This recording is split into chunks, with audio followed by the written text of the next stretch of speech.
The de facto leader of Syria, Ahmed al-Sharaa, chose to do the interview in the presidential palace built by the Assads. He told me he wasn't surprised that the old regime collapsed so quickly. Syrians, he said, needed to keep calm to tackle all the problems they face. You've made a lot of promises. You said that you'll respect the mosaic of different sectarian groups here in Syria, minorities as well. Are you going to keep those promises? The Syrian population has lived together for thousands of years. We're going to discuss all of it. We're going to have dialogue and make sure everyone is represented. The old regime always played on sectarian divisions, but we won't. We were welcomed in all the big cities by all the sects.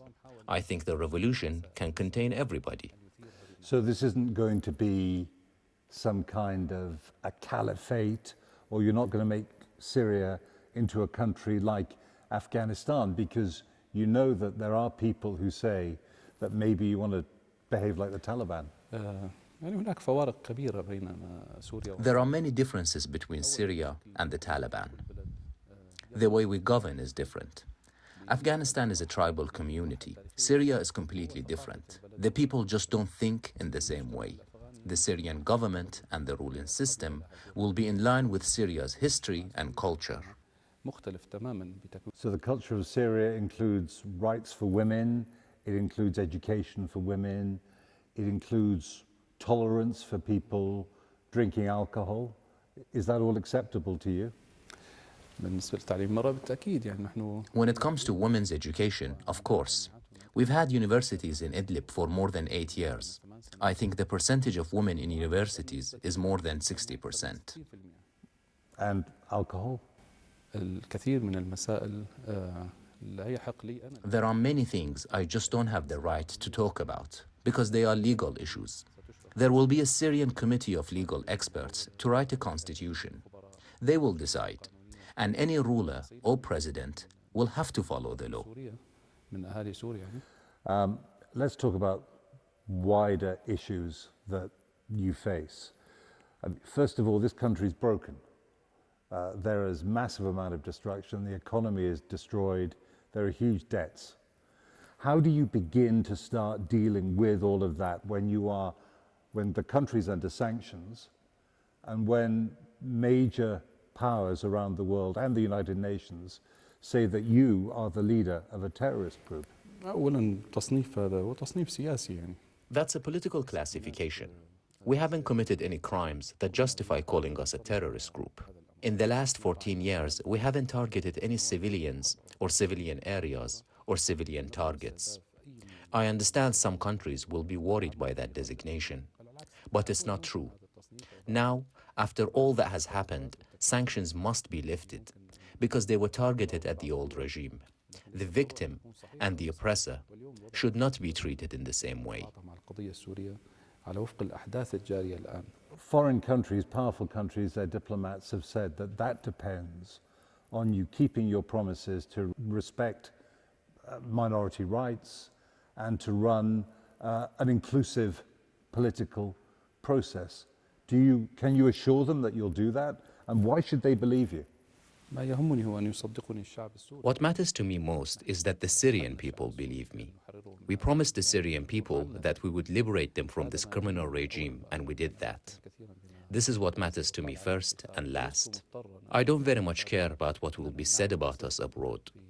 I'm not obligated to prove to the world that we work seriously to achieve the interests of our people in Syria. There are many Syrians who've said to me, for example, when I went to Sednaya prison, and I spoke to families of people who had disappeared into that prison, probably been killed.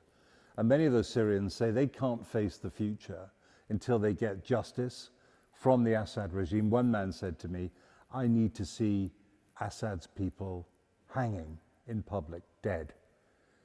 How are you going to satisfy people who feel that they really deserve justice after 54 years of the crimes of the Assad regime? This revolution is not about revenge. A group of people committed crimes in Sednaya prison and carried out chemical attacks and massacres in Hula, and Beniyas. Once we get their names, we'll send them to the Justice Ministry and the public prosecutor. The Foreign Ministry will send messages around the world to pursue those people, bring them to justice, and hand them over to Syria to stand trial. What about Bashar al-Assad? What should happen to him? Bashar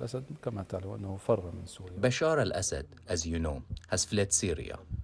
He took a huge sum of money from this country and smuggled it abroad. We want those protecting him to return him so he can be prosecuted in the Syrian courts. You have a situation now where you have foreign soldiers in this country, you have the Israelis taking territory, more occupied territory, you have the Turks up north, you have Americans in the country. Do you want them all to get out? How are you going to deal with that? It's vital for us to preserve the unity of Syria and its territory. As for the Turks, they're here because of the conflict on our border with them. There are old arrangements between Syria and the Turks. The war really affected Turkey because of the millions of Syrians who fled to Turkey and then to Europe. Turkey's intervention in Syria was not intended to kill Syrian people in the way that Iranians and the Russians did. It was in the interest of the public, as well as Turkish national security, to prevent a crisis in Syria's liberated areas, to prevent a large displacement into Turkey. As for Israel, they justified intervening in Syria because of Hezbollah and Iranian militia were in Syria. That's no longer the case. We got Hezbollah and the Iranian militia out of Syria, so the Israelis shouldn't be moving into Syrian territory.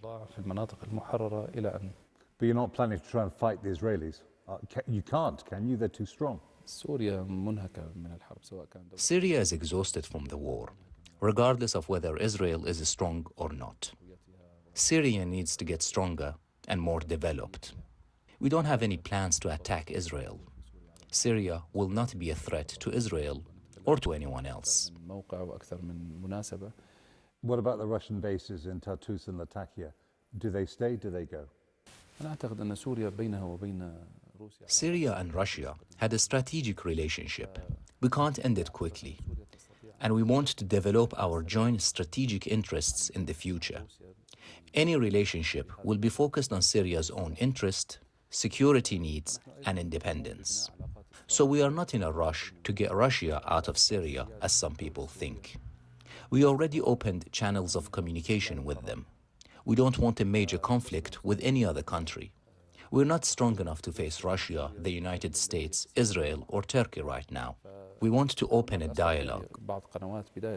So on the right terms, the Russians could stay?